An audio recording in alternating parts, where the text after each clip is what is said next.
Heroes Faithful. My name is Jacob Alley. You can find me at Twitter at DevyJake. We've got a special show for you this evening highlighting some tight end values for CFF and C2C drafts. Our guest needs no introduction, but I'm going to introduce him anyway. He is a writer and a podcaster for CampusOfCanton.com, a sports betting aficionado, a Hawaiian shirt connoisseur, and the Sultan of G5 himself. You can find him on Twitter at Chris Moxley19. Ladies and gentlemen, welcome to the show, Chris Moxley. How are you tonight, Chris? That was like the nicest introduction I've ever had.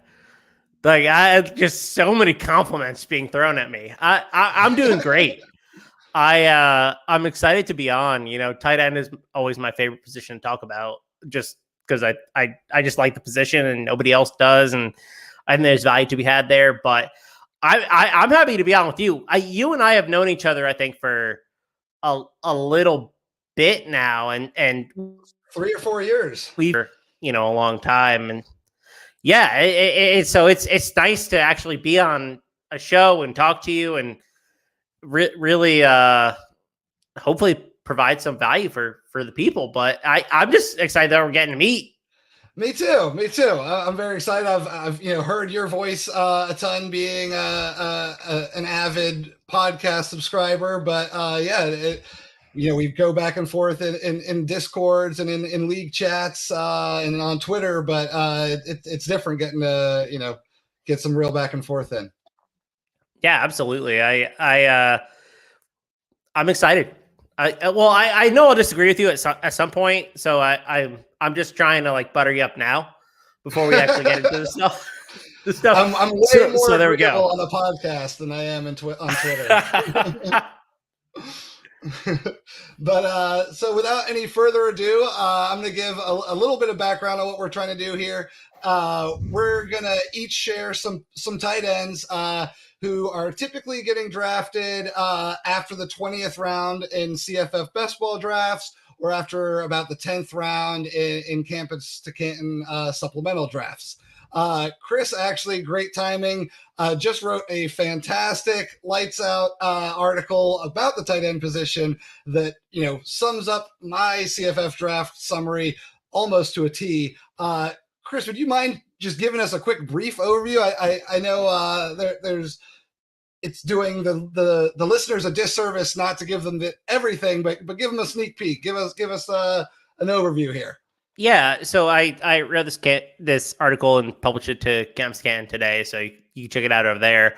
But when Jake asked me on the show, I started doing tight end research, and basically my thoughts ended up in an article, and they went hand in hand. And I knew we were going to talk about tight ends when you reached out to me like a week ago, 2 weeks ago, whatever it was. And so I started thinking about this a little bit more critically. And so I wrote this article about why high-end tight end values are substantially more significant than any other position. So if you have a elite tier tight end, I classified it as the top 3, and I think that's probably accurate.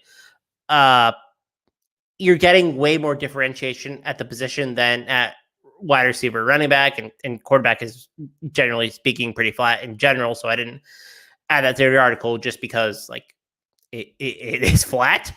But tight end is really the place where you can get like a 50% improvement or a 10 point per game increase over your opponent. And that's pretty crazy just in these leagues where there's so much variance, having a double digit lead at a single position. And so the article kind of goes into, what does it look like from a premium perspective, regular tight end scoring perspective, and then why I think those positions matter and who to target. But it is, to me, the biggest differentiator of the position. And that's essentially what the article tries to sell people on, even though I feel like I have been in the minority for so long on the tight end position.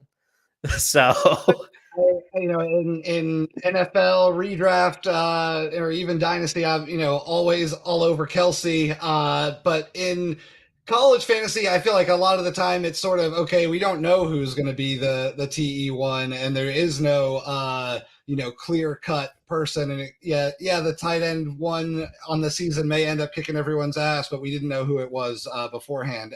I think we've gotten better at that, though. I think we've gotten better at identifying those players. So last year, so I used like Cam Scan rankings as like I'm just going to call them the gold standard just because that's what I have in my head. We had Mayer and Bowers ranked, I believe, 1 and 2, and they finished 2 and 3. I mean, Dalton Cade kind of emerged out of nowhere. Not nowhere, but like he emerged once Brant Kuthi went down. Yeah, Kuthi went down, and so it wasn't totally expected, but you can kind of figure out who those players are going to be. Obviously, you're going to see Brock Bowers again this year. I think that JT Sanders is another player who is emerging and will be heavily involved. But there's a bunch of players who kind of fit that criteria. So it's not impossible to predict. You just need to understand like the elements that go into that calculation, in my opinion. And so I think honestly, I think it's easier to predict than any other position. To be honest, like I think quarterback is obviously fairly easy, but compared to running back and wide receiver, like I think tight end is not that difficult. You have teams that utilize the tight end, and then you have teams that utilize the tight end, plus they have a talented tight end at the position currently on their roster. And so like when you get a marriage of both of those, that's when you get high-end production. And I honestly don't think it's that tough. I just think people don't want to do the mental math. I don't know. It just always confuses me because I just think it's a easy edge players can get the position.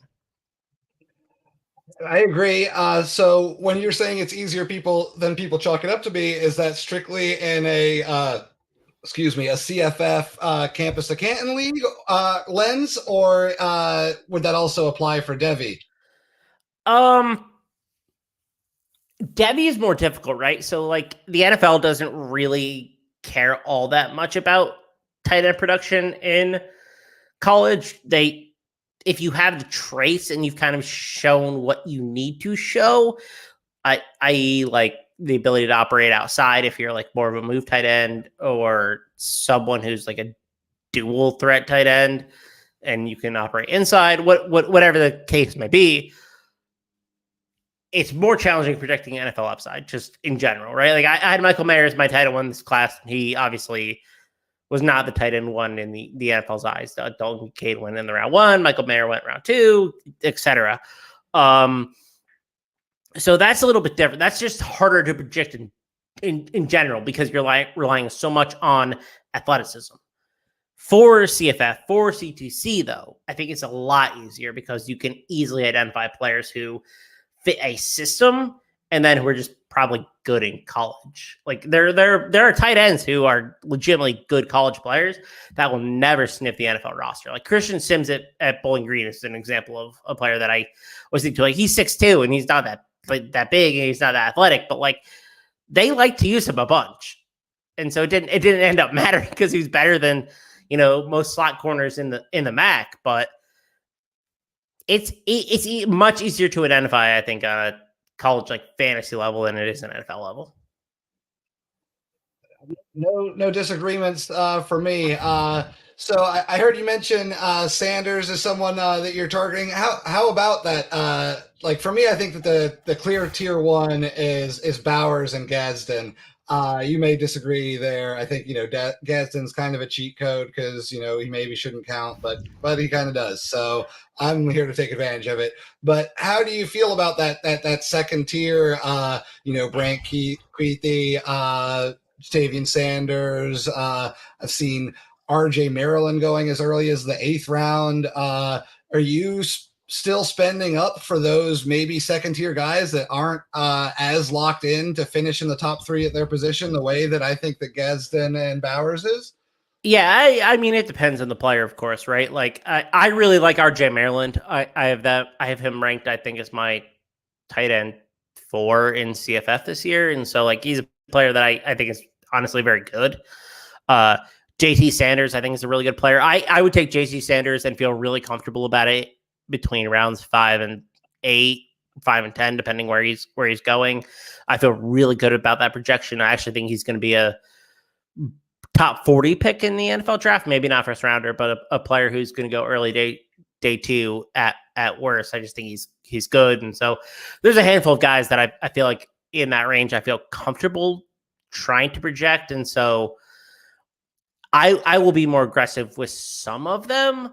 JT Sanders is a good example. I really like Colston Loveland. I think that him at Michigan is a really solid player. So he's someone I'm willing to draft above ADP as well. Like I am willing to take the risk in C2C drafts on some tight ends that I think are A, athletic, and B, potential college producers.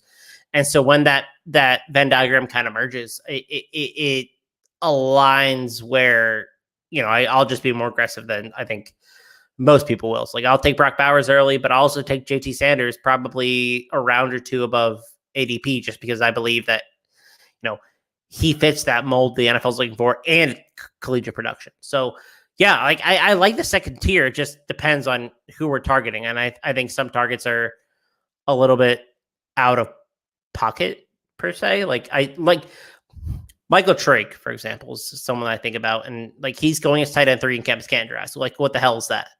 That's so stupid.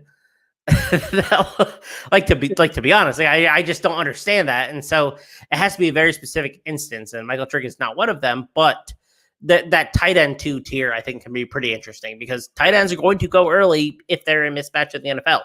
Like they are the position that I think that is going to be coveted in the next 5-10 years.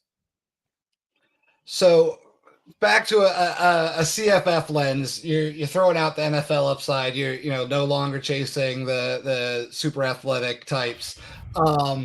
Where do you kind of hit that inflection point where you're like, okay, the tight ends are being way overdrafted here and should not be going that high. We see Brock Bowers, in your article, you point out he's got potentially a 10-point advantage over, whoever's TE12 that year, or whoever finishes tight end 1 has the 9.5-point advantage over TE12. So does that not mean that, when you're in that TE12 kind of range, you want to avoid those players because they're,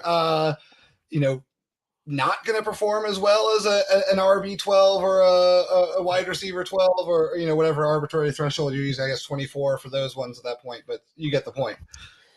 Yeah, no, it's a really interesting discussion because I think that the high end of the tier should go early. And I think it for the most part, it does, right? Like Bowers is generally speaking a top 12 to 15 C2C pick. And I think that's right. I think he should be going there just based on collegiate upside. And, he's smaller. He's like 230. And I got in a big Twitter argument with Nelly over this as well. But in general, like that's the right range for Brock Bowers. The question then becomes like that next range, where should they go? And I don't know that I have an answer, right? JT Sanders is a player that I feel pretty comfortable drafting, but after him, like I'm willing to wait a long time. Like Brock Bowers, JT Sanders in the top 6-7 rounds, I feel pretty good. After that, I'll wait 10, 20 plus rounds to draft like college fantasy relevant tight ends. Like you and I were in a supplemental like over the last week and a half or so, and like you and I both had a bunch of picks available to us, and like the tight ends that were available late were really good players. Like those are players that are in supplemental drafts, that are players that are drafted like the 35 to 45 rounds of a C2C. Like you don't have to take those players early. And so I think there's a lot of upside with either you're going to get Brock Bowers or JT Sanders, or you just got to wait like tens of rounds to take those dudes. And I don't think that's the best strategy. I agree. I think that, once you get to a certain tier, it all just becomes interchangeable parts, and you kind of want to just get whoever you can cheapest. And, as long as you feel comfortable about them having upside and, being able to rip off a good week or two, you've spent your money wisely, I think. So I think we're both in agreement that if you miss on that top tier or top couple of tiers of tight ends, that waiting is likely the answer. I think that with some of these tight ends, even that we're going to talk about today, but it's true across the board, you see a lot of variance. Like I've seen, I didn't include Mason Taylor because I thought, he's a little bit too known and a higher rated tight end, but I've seen him get drafted after the 20th, and I've seen him get drafted in the 9th. The variance in these C2C drafts is insane no matter what, but at the tight end position, it really seems to crank up. And if you have a short list of 10, 15 tight ends, you can just sit and wait until it drains and let everyone else take the rest of them. And, it's round 23 and you've still got 2 or 3 guys left that you're super happy with, and you didn't have to reach on anyone at any point. Yeah, no, I totally agree. Mason Taylor is actually a really good example of a player who, like, there are so many players with so many wide ranges of outcomes when we look at like standard deviation of draft picks, and so it's like, how do you value players? And so a lot of the players I think we're going to talk about later are guys who we know are going late. Like, people will not look at them before the 20th round, and players that are outside that top tier that we just talked about that do go before, I feel like you're playing with a little bit of fire when you talk about like the valuation and like the opportunity cost of some of those tight ends.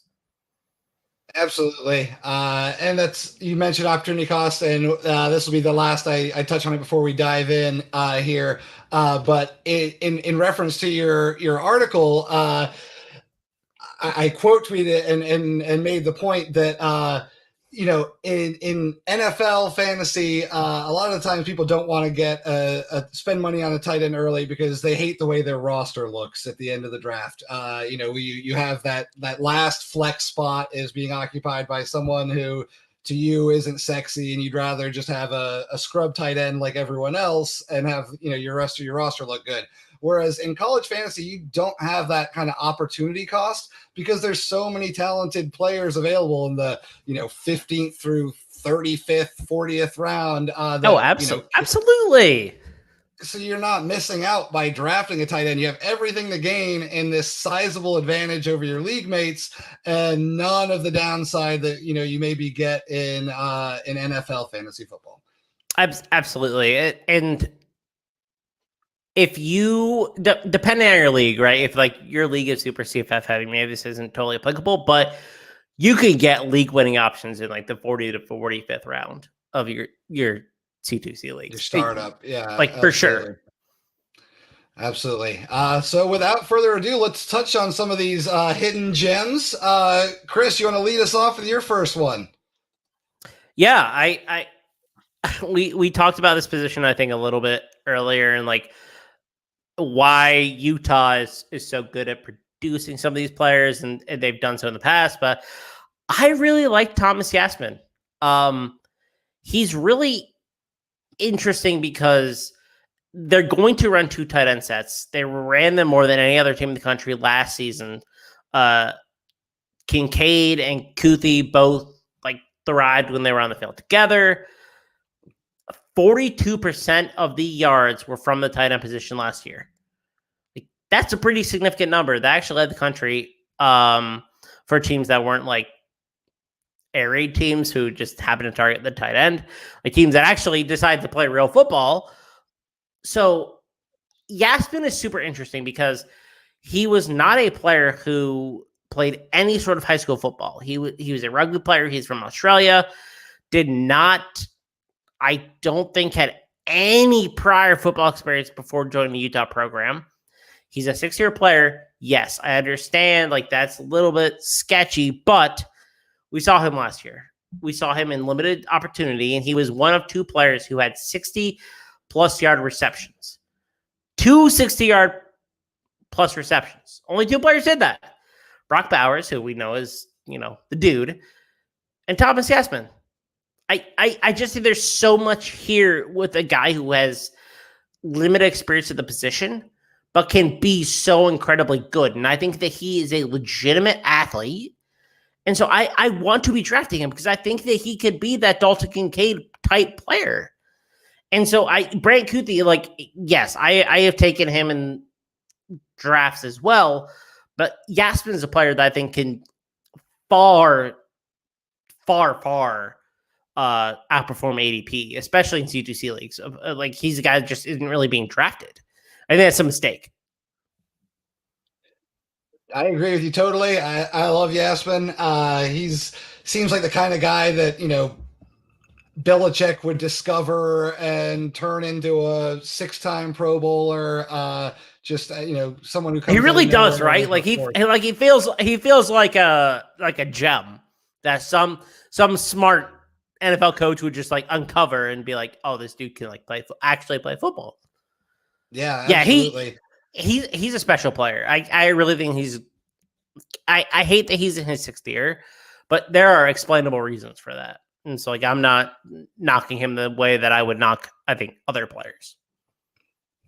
No, I can agree with you there. And, you do have the possibility that Kuithe doesn't come back all the way, 100% healthy or, re-aggravate something or isn't the same. And, now you're looking at Dalton Kincaid upside and this is, someone who's getting drafted in the 25th round or later in CFF best ball drafts and, even later than that in Campus to Canton startups. So I heard you mention some 6th year hate quite a bit here. So you may not. I don't hate 6th year players. I don't. I really don't. Especially the tight end position. I don't. I just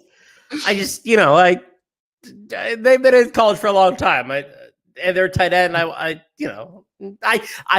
not a hater. I promise. As someone who went the Van Wilder route themselves, I can appreciate taking a little extra time in college. But on that note, my 6th year guy, who's maybe a little bit more well known, and I've definitely seen him get drafted in the teens a few times, but the last 3 drafts I've been in, he's gone in the 20s, including as late as the 27th in one of them.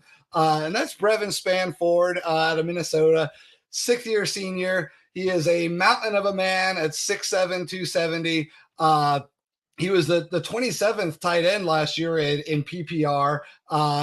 He's 13th overall in all tight ends last year in yards and receptions, 13th in both, 7th for returning.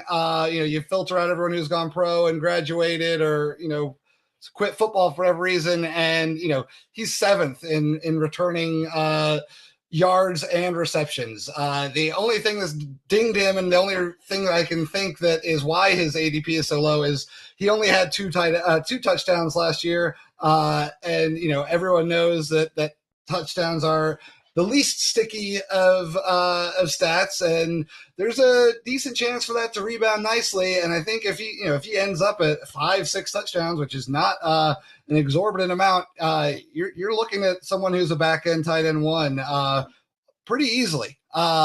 He was 3rd in yards per route run for all tight ends with 20 or more catches.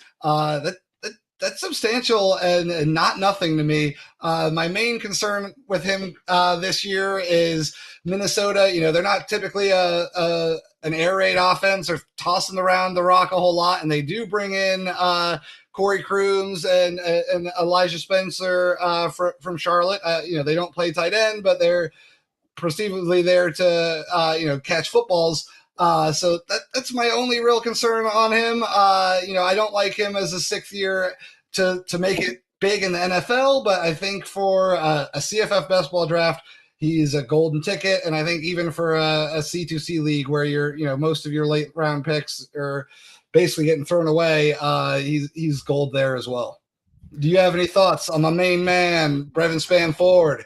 Yeah, I know that you've been hyping him up for a while now, right? Like you have been talking about him for a good chunk of time. So I have seen the discourse. I honestly tend to agree at this point. I really think that he can be a key fixture in this passing offense. And they move on from Kirk Shiraka, who, I don't think he wanted to really use the tight end. I think this offense could be centered around him. I don't think Corey Crims is going to be a competitive receiver in the Big Ten. And I like Corey Crims, but he's a MAC wide receiver. Elijah Spencer maybe is a little bit different. Like Elijah Spencer, I think is actually like a really good receiver, but they just don't have the options. And so I think Brandon Smith Forward is going to be a player who emerges. And I've moved him up a lot in my rankings, and I've definitely come around on him compared to where I was like 2 months ago, which was just totally disregarding him. Like I think he has legit potential, and I don't hate the idea that he's going to be a tight end one. You guys heard it here. hit us with your number two. Do I want to actually go my true number two? Yeah, okay. We've got room. We'll have room for the bonus one. You're good. Go with the true number two. Harold Fannin, the tight end at Bowling Green, right? So Bowling Green, their Scuff Leffler, has been like more of a pro style offense than most teams, especially the MAC, run. And so they have used the tight end third most in the country of any team in the nation, with a 27% receiving yard market share over the last 5 years. They want to get the tight end involved, right? Like the last couple of years, it was Christian Sims. And Christian Sims is a really good player, but I actually think Harold Finn is better than he's going to be. He's a dynamic player. He was used in the rushing game. Like he had four rushing touchdowns last year. He led the team in rushing touchdowns, which is still weird. He rushed 10 times. He was a 0-star recruit at linebacker, which like that tracks because his academics were like really poor basically up till signing day. And so he was just not recruited because people didn't think that he was going to be academically eligible. And so I wonder if he would have gotten more, hype otherwise. But he was able to like pull himself together and pull academics together. And so he was able to enroll in Bowling Green at the right time. And I wonder if he is really a true breakout star, because he has the tight end size. He has exactly what we wanted the position. He was a player who was the all Ohio safety, I believe. Like he played defense mostly, and he's just a player who's really talented. And Scott Leffler is like, he is just a football player. I think they love him there. I think that without Christian Sims, he's going to be heavily involved. He's a true sophomore who was heavily involved as a true freshman. I love Harold Fannin. Like, I really do. It's just a player that I have gravitated towards in almost all of my drafts. I really, really think that he could have a big year. As well, I think he's great. And the person he's replacing had back-to-back, 450-yard seasons, and he stands to step in and absorb all that, and I think he can even surpass it. Chris mentioned them getting involved in the rush game. When you have someone that you're trying to scheme the ball to, and good things are happening with that, teams tend to continue to do that a little bit more and more, especially as the player gets more experienced and more polished and has another year, in this case, another year playing offense, something that he did not do historically. I like Fannin a lot. Oh, I'm glad that you agree, because I just don't see any hype for him. I just don't understand. Like, maybe I don't understand, like, I don't know. A lot of people aren't watching Bowling Green, so I understand it from that aspect. But like a true sophomore who was utilized in all phases of the game, like that feels like a player I want to invest in, especially in like college fantasy or like college fantasy dynasty leagues. It just seems like a smart play. But I'm glad we're on the same page. I think most people, and I've definitely been guilty of it myself at times, are box score scouting, and you see, okay, this guy had 218 yards last year, and Christian Sims had at 450 or whatever. You know, the ceiling's not that high and he's not that good, and you know he plays for Bowling Green, so I'll fade him. But that's a Yes, mistake. my sicko mode Bowling Green watching is finally paying off. Paying dividends. This is it. Yes. Oh, thankfully I got my my Tuesday nights to pay off. Awesome. Well, I'm going to touch on my second guy here, George Takas, Boston College. He was a transfer from Notre Dame, I believe. Was with Boston College last year. 25, 256, and only one touchdown. So he's not exactly blowing you away with his stats, but I like him a lot. I think he's talented. And for me, the big thing is that the play caller this year is Judzinski. NFL fantasy fans that are over 18 years old probably remember some pretty good Judzinski offenses. He has not called college plays in 20 years. His last stint was in the early 2000s at Miami. Nate Marchese, where your associates at Campus Canton, has a fantastic coaching carousel article, and I'm going to just read a little blurb about Judzinski and kind of these are Nate's thoughts, but I endorse them fully, and they're kind of why I think that Takas is an amazing last round pick. I think I'm the only person who's drafted him in any draft I've been in. If I don't draft him, he goes undrafted, and that's fine. But he's going to be that guy. You wait and see. But anyway, so with Miami, tight end led in receiving all 3 years that Judzinski was the OC. And we've seen tight end be a huge focus in his offenses in the NFL, featuring guys like Greg Olsen, Colby Fleener, Dwayne Allen, Jack Doyle, and Jordan Cameron. I know it's not a perfect one-to-one comparison ever, but even in his Boston College bio, where he was, I believe, an off-the-field assistant last year, like a special assistant to the head coach or something. But in his Boston College bio, it says that he's planning on implementing his vision for this offense this season. So I don't think it's going to just be a continuation of last year, and I do think we see some Judzinski seasoning sprinkled on top of there. And I think that that my boy George Takas, he's going to take advantage of it. It's a uncertain wide receiver room. Yes, I know they have O'Keefe. Yes, I do like Joseph Griffin quite a bit, actually, more than I think anyone else does. But I still think that, the top dog spot is prime for the taking, and Judzinski is going to help my boy George get it. I don't hate it as much as I thought I would. I'll take that. Right? I thought I would hate it. When I saw that you had posted that, and then I was like, well, Jeff Hafley's like really used the tight end position a lot. Like he wants to run a pro style offense more than I think the majority of coaches do in college football. And so if there's a tight end that he thinks is good, I think he'll like highlight them, and I think Takas might be that guy. I have come so far around on him this offseason. And so like I don't hate it. I don't know if that I've drafted him, but it also isn't because I'm out on him. You're not in the minority there. Yeah, I'm not out on him. I think it's pretty interesting, if that's comforting at all. That is. That will help me sleep tonight. You have no idea. Well, there we go. I half expected you just like, no, next.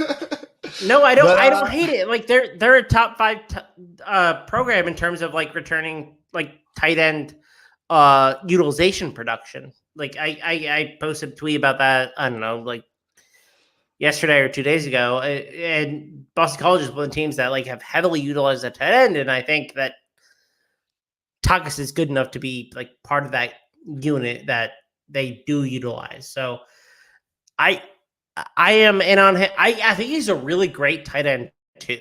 Like I think that you could definitely get tight end 2 production out of him. Just does he have tight end 1? I don't know, but tight end 2, like I think you'll feel really good about him.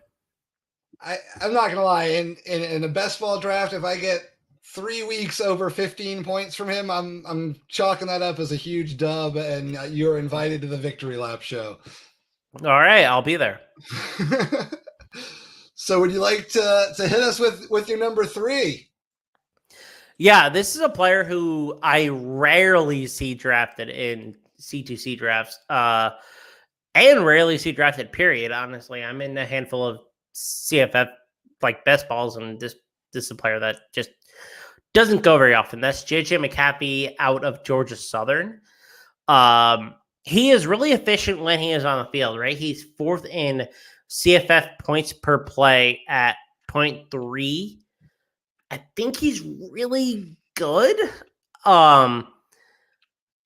He lines up outside a lot. He lines up in the slot. He doesn't really line up in line, to be honest. Like, he is way more of a wide receiver than a tight end, but he has a little bit more of tight end size, so he gets that eligibility. He had 30 or more snaps in 4 of the last 5 weeks, and he had 50 snaps in his bowl game. 90% of them were outside. Georgia Southern had a lot of issues with like healthy receiver production down the stretch. Like Caleb Hood was injured. Derwin Burgess was a little bit hurt. Amari Jones was a little bit hurt. But this is a player like doesn't block at all, right? He like eight blocking snaps in 210 total passing snaps. So 6% of his snaps are blocking. You don't have to worry about that. I think that he's a player who they want to get more involved. He had an ankle injury last year, limited his snap caps kind of throughout the season. So like he was hurt, I think week 3 or 4, and then he tried to battle through it, and then week 6 and 7 he actually had to step back. I think he's a lot better than his snap counts indicate, and he will probably be the 3rd option in this offense behind Derwin Burgess and Caleb Hood. And 3rd option in this offense is like very valuable considering what they ran last year and what they have a sprinted quarterback. So like I really like JJ McCaffrey.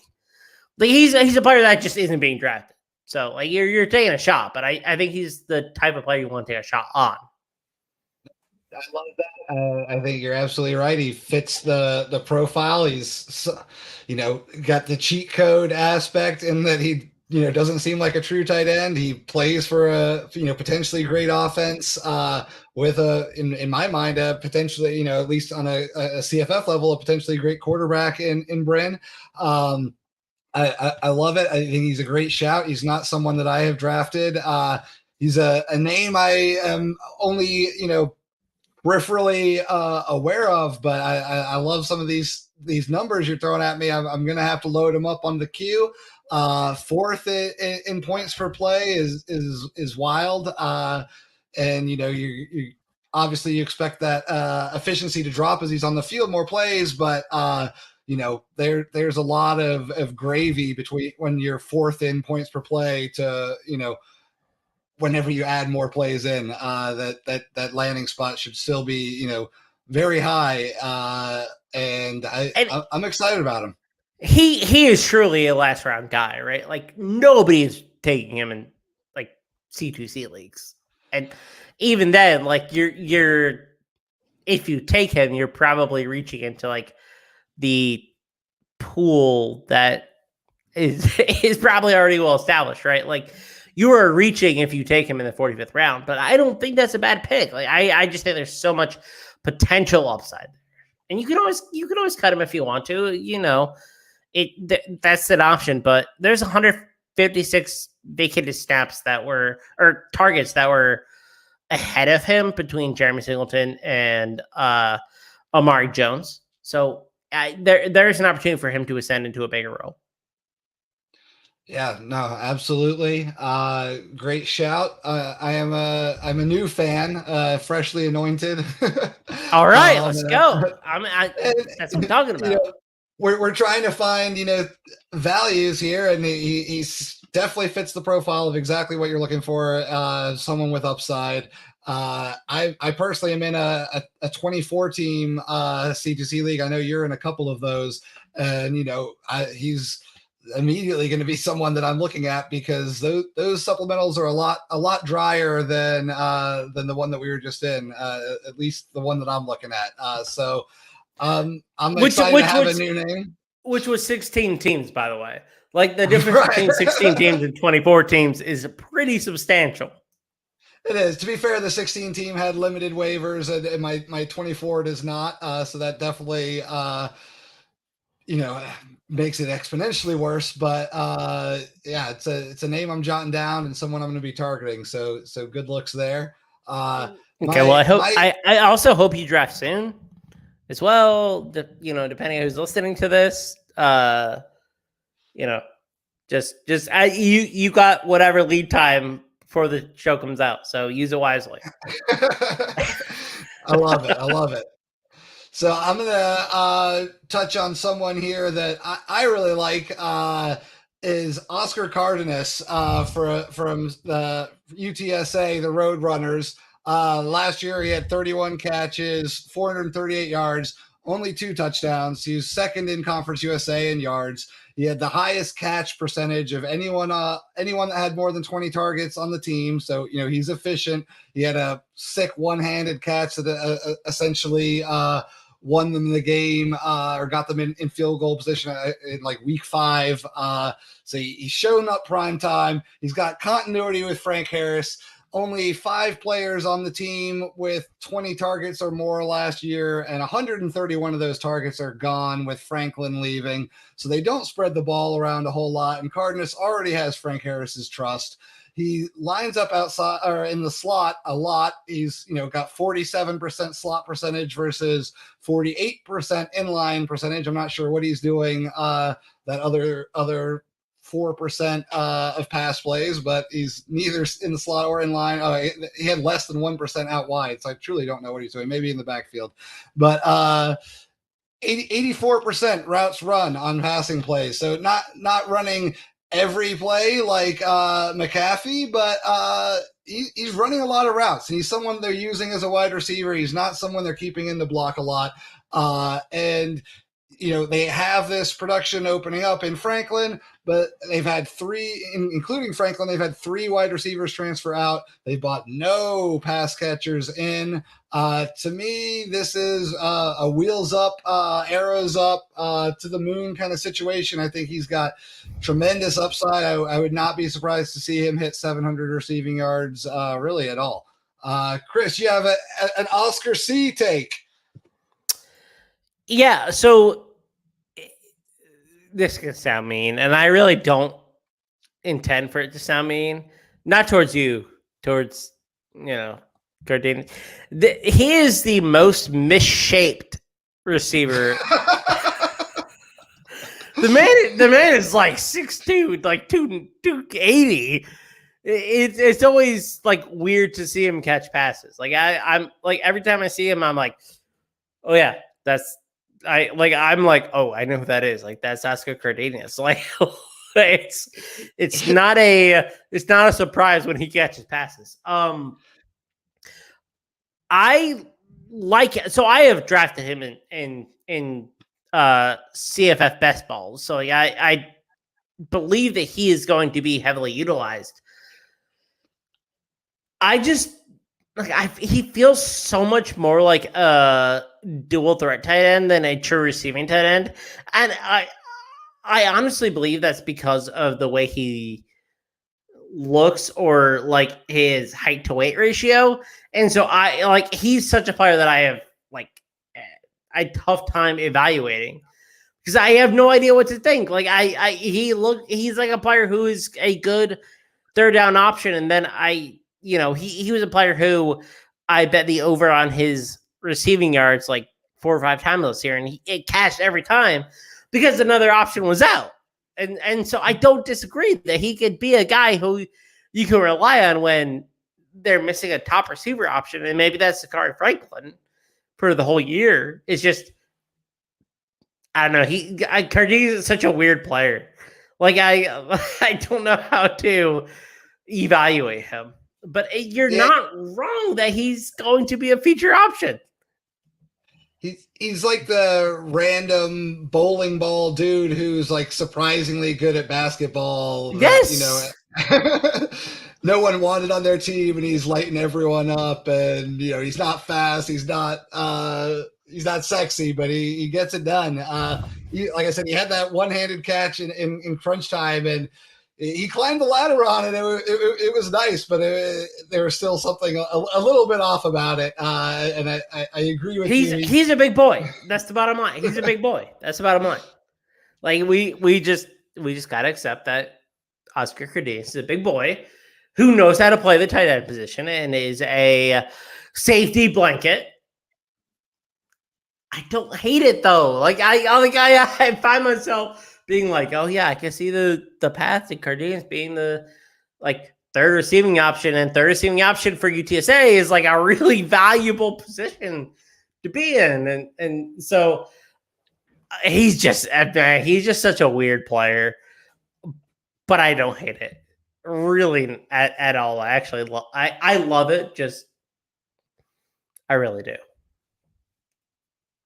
Here for it. So the assignment was for us to each come up with 3 players, but Chris, being the go-getter that he is, went above and beyond and has a bonus player for everyone this evening. Give us the 4th name, Chris. Who are we talking about here? Yeah, I didn't know if this was a player who I think qualified for like our criteria, right? Like we wanted players who were outside the top 20 rounds, and I don't know where he's going, but Dallin Holker, I think, is someone that I want to be on. He's at Colorado State. He's a BYU transfer, averaged more than 9 points per game in 2022. I think that he's a really good receiving tight end. And he steps into an offense with Jay Norvell, who I think values the tight end position a lot more than most air raid aficionados do. Like he had Cole Turner at Nevada, who was like really critical part of that offense when he was there. And I think Dallin Holker can be like kind of that same weapon considering the offensive production there. And I think it's just kind of Torrey Horton and nobody else. I think Dallin Holker can kind of emerge as the second option. If you're having a second option in an offense that could throw 55 to 60% in neutral game scripts, then Dallin Holker's a player that I really want to be invested in, and he's not going in, especially not the top 20 rounds. I mean, I would be surprised if he's going in the top 40 rounds in general, and so he's a player that's going really late in drafts that I think could substantially outperform his ADP, and at least what I project. My only concern is a lot of these same things I feel like were being said about Tanner Arkin coming into last year, and wait, time out. You've seen Men in Black, right? I have. Okay, so the I'm not even sure what they call it, but the thing where they just press the button and it erases your memory. Yes. Okay. Well, that's how I feel about Colorado State this year. I'm just totally forgetting that last year existed, and I'm just chucking it up to a transfer, new coach, weird system, all that stuff, forgetting all about it. I love it. I'm totally here for it. Totally I'm in on Clay Millen this year. I'm in on Torrey Horton. I'm in on a good chunk of the offense, and so if I'm wrong, just we'll figure out some sort of punishment. So you said there's no one other than Horton, and I would like to push back on that a tiny bit. Are you okay? Not, impressed on Justice Ross Simmons' season last year as a true freshman? From a CFF perspective, probably not. A C2C, I think he's worth drafting. But CFF, I find it. It's hard to fit him on my team when we're talking like 30 rounds. But C2C, like I think he's worth drafting just because I actually think he's a good player. Like he showed what I think we need to see. Yeah, I don't think he's necessarily draftable in CFF drafts. You can get, Tyrone Howell in the 30th round, and he's, a lock for 900 yards, in my opinion. But you said that he had no one other than Horton, and yeah, that was apparently a sensitive sensitive subject. Could you? He has no one other than Horton. What the hell is this? Oh, where do they play? Fort Collins? Yeah, I believe so. I apologize for my Fort Collins slander for having no one. That's all right. That is all right. Well, that has brought us, I think, to the culmination of our hidden gem series here. I love. Well, let me actually give a little bit more on Holker. I like Holker a lot. I think he definitely counts. He's been going in like the 25th plus round in CFF drafts. Oh, nice. That I've seen. He's a great late round stack with Millen, as you mentioned. You can get both of them for dirt cheap, and look at a nice little come up, in my opinion. I think he's a good name to know, and Cole Turner absolutely balled out in that offense. And yes, we were promised Arkin, even though Arkin was young too. I think he's a sophomore or a redshirt freshman or something last year. Arkin may not have delivered, but it seemed like everything was a train wreck for them. I'm maybe also a little mad at Colorado State for doing my boy Dante Wright so dirty. I don't have any actual information on what happened there, but what the heck? Don't worry. He's the wide receiver for Temple this year. You better bite your tongue. Wide receiver 1. Unless you meant wide receiver 4 in the conference, then maybe. I did not. We'll fight. We'll fight about this. We'll fight about this off script. All right, excellent. Well, I can't thank you enough for coming on this evening, Chris. I hope our listeners have enjoyed it. Do you have anything you'd like to, hype up or shine a light on before we bounce? Yeah, I mean, you can find me on Twitter, Chris Moxley19. Just honestly, mostly tweeting memes and some nonsense college football stuff. Cam Scatton does have our CFF guide coming up, which a handful of us have contributed to, and I think it's going to be a really good publication this year. We've expanded our scope, and I'm excited about that. But outside of that, I think we're I think we're in good shape, and just make sure you're subscribed and checking us out at C2C. I love it. And that guide is invaluable. It pays for itself in, just a couple of drafts, easily, multiple times over. I cannot wait for it to drop, and I'm super excited. So Chris, thanks for coming on. You're welcome back anytime. EK, if you're out there listening, I hope we didn't burn anything down or ruin it too bad. But thanks for letting us talk some tight ends here. I had a blast. Yeah, thank you for having me on. I'm glad that we actually got to talk face to face, and I'm glad that we got to talk about my favorite position. So win-win. Win-win. I love it. All right, my man. Well, be easy. I will talk to you in the future, and have a good night, everyone out there in TV land. I am at DevyJake, and this is at Chris Moxley 19 on Twitter. Get at us and have a good night.